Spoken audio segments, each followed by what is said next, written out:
ভাই আমার বাসা হচ্ছে গাইবান্ধা জেলা। তো আমি হচ্ছে প্রফেশনাল গ্রাফিক্স ডিজাইনে ক্রিয়েটিভ আইডি ইনস্টিটিউটে ভর্তি হয়েছি ধানমন্ডি 4-এ।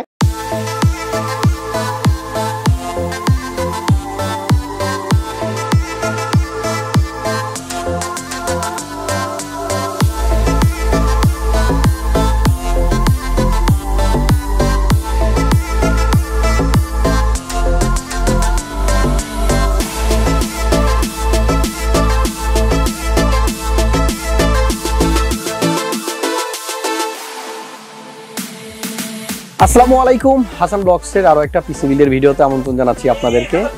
যে যেখান থেকে আমার এই ভিডিওটা দেখতেছেন অবশ্যই কমেন্ট করে জানাই দিবেন, তাহলে আমি বুঝতে পারবো কোত্থেকে আপনারা আমার ভিডিও দেখছেন। আজকের পিসি বিল্ডে খরচ হয়েছে 1,34,000 টাকা। ইনফ্যাক্ট আজকের ভিডিওতেও কোনো গ্রাফিক্স কার্ডের দেখা নাই, কারণ গ্রাফিক্স কার্ডের দাম এখনো অনেক বেশি। যার জন্য পিসি বিল্ড করছি। ভাইয়ের নাম হচ্ছে আলামিন, উনি আসছে গাইবান্ধা থেকে। ভাইয়ের উদ্দেশ্য হচ্ছে গেমিং করবে, পাশাপাশি গ্রাফিক্স ডিজাইনিং নিয়ে কাজ করবে। যাদের বাজেট 1,34,000, যারা চাচ্ছেন 12600K আলডার লেক এই প্রসেসরটা দিয়ে পিসি বিল্ড করবেন, এই ভিডিও থেকে তার আইডিয়া নিতে পারবেন। চলুন কথা না বাড়িয়ে মূল ভিডিও শুরু করা যাক।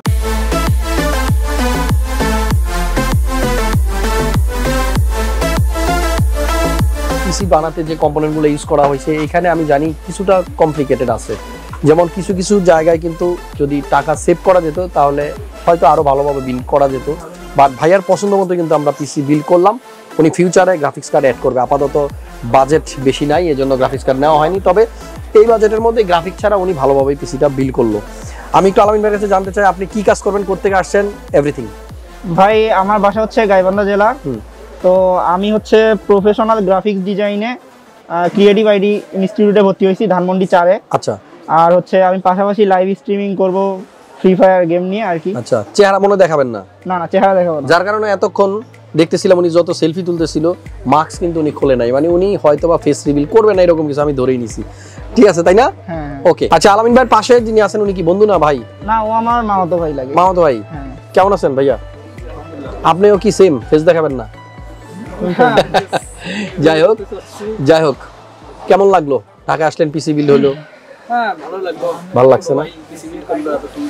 আচ্ছা ঠিক আছে, ওকে। কেমন লাগতেছে পিসিটা? হ্যাঁ, হোয়াইট তো অনেক ভালো লাগতেছে। ওকে, সময় আমাদের হাতে খুবই কম, কারণ একেবারে লাস্ট আওয়ারে আমরা ব্লগটা করতেছি। সো আপনাদেরকে একটু আইডিয়া দিব যে আলামিন ভাইয়ের পিসিতে কি কি কম্পোনেন্ট আছে।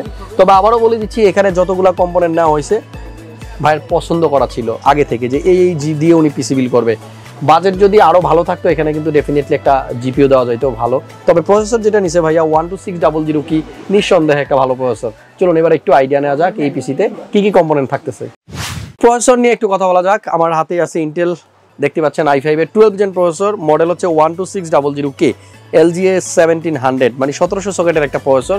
বর্তমানে 12 জেনের প্রত্যেকটা প্রসেসরে কিন্তু মার্কেটে খুবই ভালো একটা ডিমান্ড, বাট প্রসেসর তুলনামূলক ওই রকম নাই। তবে আপাতত আমাদের স্টক অ্যাভেলেবল আছে। এই প্রসেসরটা কিন্তু থাকবে 10 কোর এবং 16 থ্রেড। আর যদি প্রসেসরের ক্লক স্পিড নিয়ে কথা বলি তাহলে 3.7 থেকে 4.9 হচ্ছে এর স্পিড। আর এই র্যামটাতে যারা DDR5 র্যাম ইউজ করবেন, মানে DDR5 এর কোনো বোর্ডের সাথে, তখন কিন্তু 4800 মেগাহার্টজের র্যাম ইউজ করতে পারবেন। আর যারা DDR4 দিয়ে ইউজ করবেন তারা 3200 মেগাহার্টজ পর্যন্ত ম্যাক্সিমাম ফ্রিকোয়েন্সির র্যাম ইউজ করতে পারবেন। আমাদের এই প্রসেসরটাতে কোনো স্টক কুলার থাকবে না, আর দেওয়া থাকলেও আপনারা সেটা কেউ ইউজ করবেন না আমি জানি। সবাই একটা ভালো লিকুইড কুলার বা এয়ার কুলার এটার সাথে ইউজ করবেন। যেমন ভাইয়া কিন্তু চয়েস করছে Corsair ব্র্যান্ডের, খুবই পপুলার একটা ব্র্যান্ড এবং খুবই ভালো একটা বিল কোয়ালিটি সহ এই লিকুইড কুলারটা iCUE H100i এলিট Capellix। এটা হোয়াইট বিল যারা করেন তাদের সবার পছন্দ। কোয়ালিটি, আউটলুকিং, পারফরমেন্স সব কিছু একেবারে পারফেক্ট। আমাদের আজকের বিল্ডের সাথে মাদারবোর্ড যেটা ইউজ করা হয়েছে AORUS ব্র্যান্ডের Z690 AORUS এলিট, আর এটা হচ্ছে DDR4। আপনারা আশেপাশে অনেক শাটারের শব্দ শুনতে পাচ্ছেন, আর এটাই কিন্তু জানান দিচ্ছে কিছুক্ষণের মধ্যে মাল্টিপ্লান বন্ধ হয়ে যাবে, আমাদের সময় শেষ। তার আগে আমি ভিডিওটা শেষ করার ট্রাই করব। আমাদের এখানে একটা র্যামের প্যাকেট আছে G.Skill Trident Z, আপনারা দেখতে পাচ্ছেন আমার হাতেই কিন্তু প্যাকেট। এখানে দুইটা র্যাম আছে 8GB করে 16GB। আর পিসির ভিতরের ইনসাইডের আপনাদেরকে যদি একটু দেখাই তাহলে দেখতে পাচ্ছেন যে র্যামগুলো দেখতে কিন্তু খুব সুন্দর লাগে।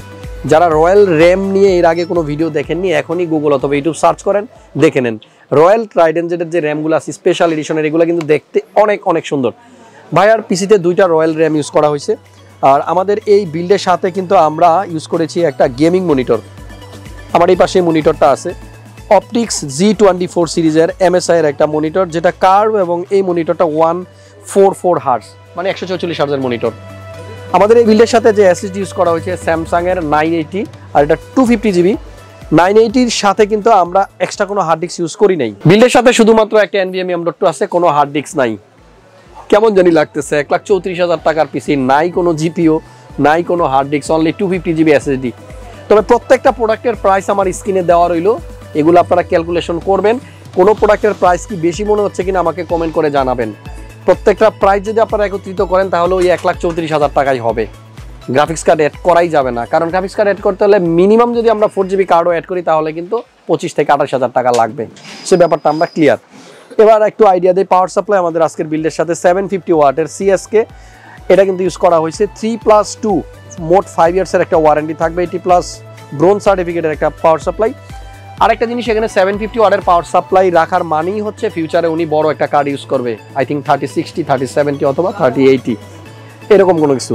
তো আমাদের এই বিল্ডের সাথে ম্যাক্সিমাম প্রোডাক্টগুলাই কিন্তু ভাইয়ার চয়েস করা ছিল এবং আমার কাছে অনেকগুলো প্রোডাক্টই খুব ভালো লাগছে। এগুলো আপনাদের সবার পছন্দ। যেমন কম্পিউটার কেস যেটা ইউজ করা হয়েছে ডিপকুল MATREXX 55 ভার্সন 3, এখানে 3টা ফ্যান যেটা সামনে আছে এটা কিন্তু কেসিং এর সাথেই থাকবে। ব্যাক সাইডে যে ফ্যানটা এটা ওনার এক্সট্রা লাগাইতে হয়েছে, একটা ফ্যান থাকবে না। হোয়াইট কালারের একটা চমৎকার কেসিং। আমরা রেডিয়েটরটা উপরে লাগাই দিছি, আর দেখতে মোটামুটি ইনসাইডটা কিন্তু খুবই ভালো লাগতেছে। বিল্ডের সাথে কিবোর্ড মাউসের কথা যদি বলি, মাউসটা হচ্ছে রেডড্রাগনের, আর এই মাউসটা মডেল হচ্ছে M612 RGB। এটার পাশাপাশি আরও একটা কিবোর্ড আছে, এটা গেমিং এবং মেকানিক্যাল। র্যাপো ব্র্যান্ডের সবচেয়ে জনপ্রিয়, সবচেয়ে কম প্রাইসে ভালো একটা gaming mechanical keyboard V500 PRO। তো ভিউয়ার্স, এই হচ্ছে কম্পোনেন্ট। দেখা হচ্ছে আপনাদের সাথে নেক্সট কোনো ভিডিওতে। টাইম অনেক কম, অনেক কথা ছিল বলতে পারলাম না। আজকের মতো আল্লাহ হাফেজ।